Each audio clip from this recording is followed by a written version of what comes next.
Selamat pagi anak-anakku yang ada di rumah. Kembali lagi dengan Ibu Hartati pada pertemuan kita Pendidikan Pancasila dan Kewarganegaraan, pertemuan kelima. Ibu harapkan semuanya sudah siap diri, siap hati untuk mengikuti pelajaran hari ini. Anak-anakku yang ada di rumah, generasi andalan bangsa. Kita akan belajar melanjutkan materi kita, materi pada minggu lalu, tentang makna Pancasila sebagai dasar negara dan pandangan hidup bangsa. Saat ini kita akan belajar tentang menyadari pentingnya kedudukan dan fungsi Pancasila dalam kehidupan bernegara. Anak-anakku yang ada di rumah, sebelum kita memulai pelajaran hari ini, ada baiknya ambillah sikap yang tepat untuk mengikuti pelajaran dengan baik. Bagi yang bermalas-malasan, segera berubah, benahi diri sendiri supaya kamu menjadi orang yang sukses, yang bisa membanggakan orang tua, dan bisa membuat kamu bahagia. Kita akan melanjutkan materi kita, anak-anakku yang ada di rumah. Terima kasih untuk yang sudah berbaik hati, sudah dengan serius mengikuti pelajaran. Menyadari pentingnya kedudukan dan fungsi dalam kehidupan bernegara. Sila Pancasila sudah kita pelajari pada pertemuan sebelumnya.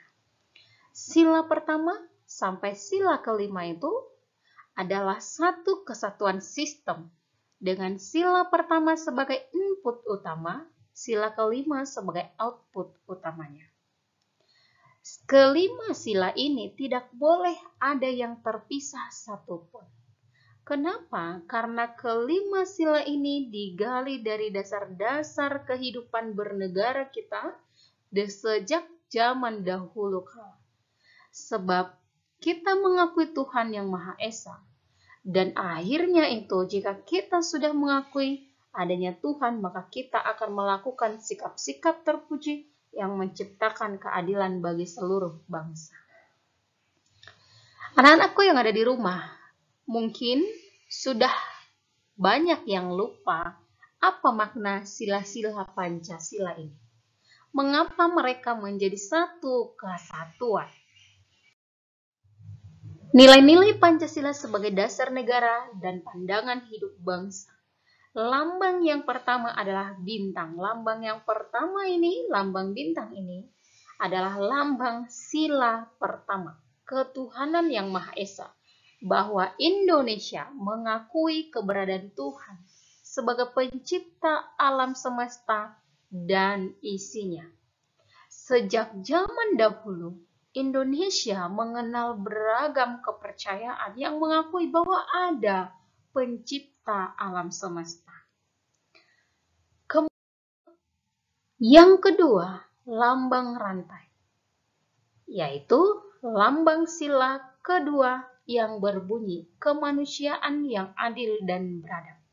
Adalah bukti bahwa negara Indonesia menghargai manusia dan memperlakukan manusia secara adil serta beradab.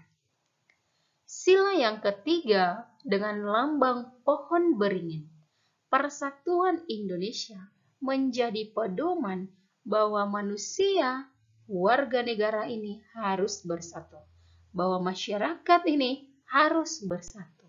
Meskipun beragam budaya, beragam agama, beragam bahasa daerah, tapi kita tetap satu, yaitu Indonesia. Lambang yang keempat adalah kepala banteng yang melambangkan sila kerakyatan yang dipimpin oleh hikmat kebijaksanaan dalam permusyawaratan perwakilan. Bahwa pedoman dalam mengambil setiap keputusan harus dipimpin dalam kebijaksanaan yang pada akhirnya akan menciptakan keadilan pada lambang sila kelima, padi dan kapas. Itulah makna sila Pancasila. Oke, anak-anakku yang ada di rumah, kita akan lanjutkan butir-butir pengamalan Pancasila. Maknanya sudah paham, fungsi dan kedudukannya itu sudah dipahami.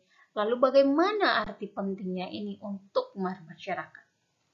Sila pertama, ketuhanan yang Maha Esa. Butir-butir pengamalan Pancasila itu ada 45 butir.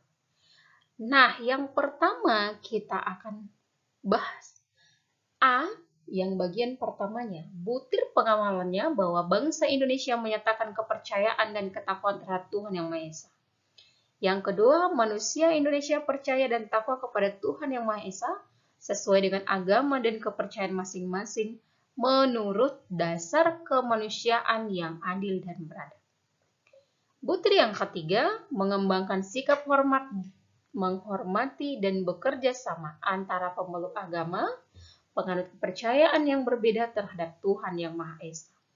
Membina kerukunan hidup di antara sesama umat beragama. Kemudian, agama dan kepercayaan menyangkut hubungan pribadi manusia dengan Tuhan. Mengembangkan sikap saling menghormati, kebebasan menjalankan ibadah sesuai dengan agama dan kepercayaan masing-masing. Tidak memaksakan agama kita terhadap orang lain. Itulah butir pengamalan sila Pancasila yang pertama. Sila yang kedua, kemanusiaan yang adil dan beradab. Pengamalan sila yang kedua ada 10 butir. Yang pertama, mengakui dan memperlakukan manusia sesuai dengan harkat dan martabatnya sebagai makhluk Tuhan yang Maha Esa. Tidak boleh membeda-bedakan manusia meskipun berbeda suku, agama, kepercayaan, dan warna kulit. Yang ketiga, mengembangkan sikap saling mencintai sesama manusia. Keempat, mengembangkan sikap saling tenggang rasa dan tepas selera.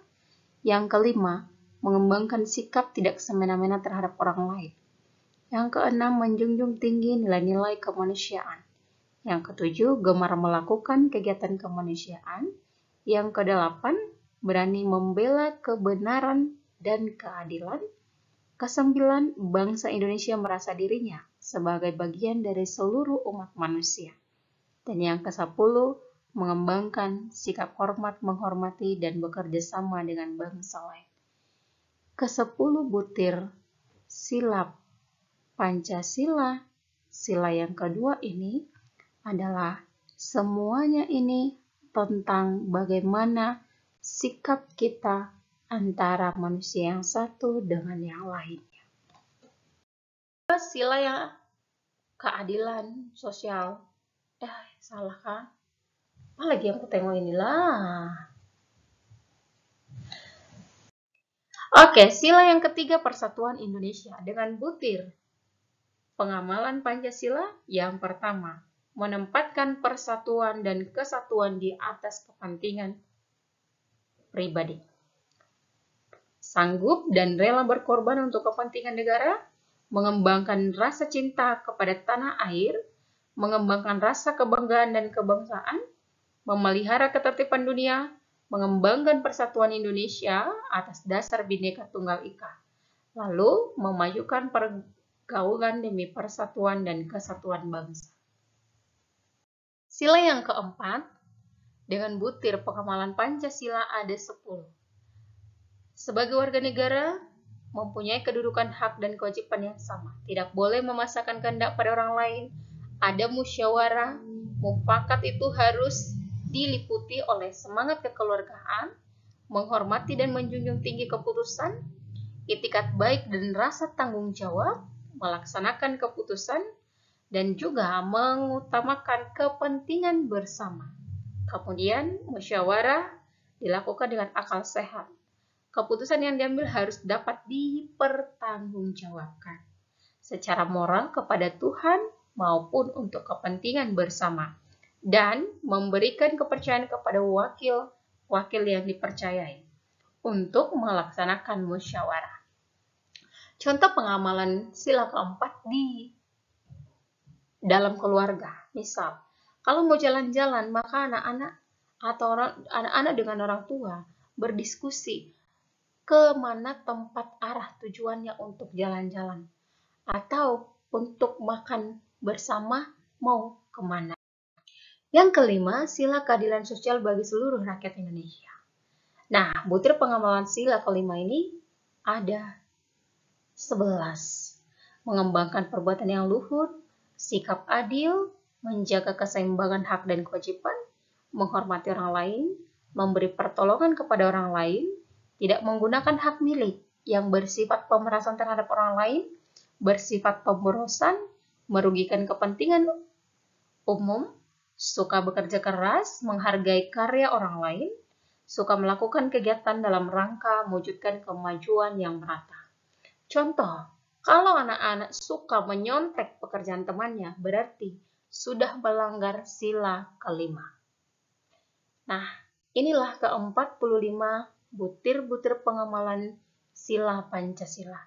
Anak-anakku yang ada di rumah, semua materi yang sudah ada ini harus dicatat. Yang sudah dijelaskan tadi harus dicatat. Kemudian catatan itu difoto lalu kirim ke ibu. Dan tugas tambahannya, tuliskan yang pertama, tuliskan contoh penerapan butir Pancasila sila kedua. Nomor yang kedua. Khusus untuk nomor yang kedua. Tadi udah Ibu bacakan sila kedua itu, butir pengamalannya nomor kedua itu apa. Kemudian contoh dari butir Pancasila, sila ketiga, nomor yang ketiga. Dan yang terakhir, Pancasila, sila keempat, nomor yang kedua. Hanya ada 3 contoh yang Ibu minta. Jadi dari setiap satu soal, berikan 1 contoh. Tunggu tugas-tugasnya. Masih dengan cara yang sama, cara mengumpulkan tugasnya, kirim by WhatsApp kepada Ibu. Sampai pertemuan kita kali ini, Ibu akhiri dengan salam sehat. Sekian dan terima kasih.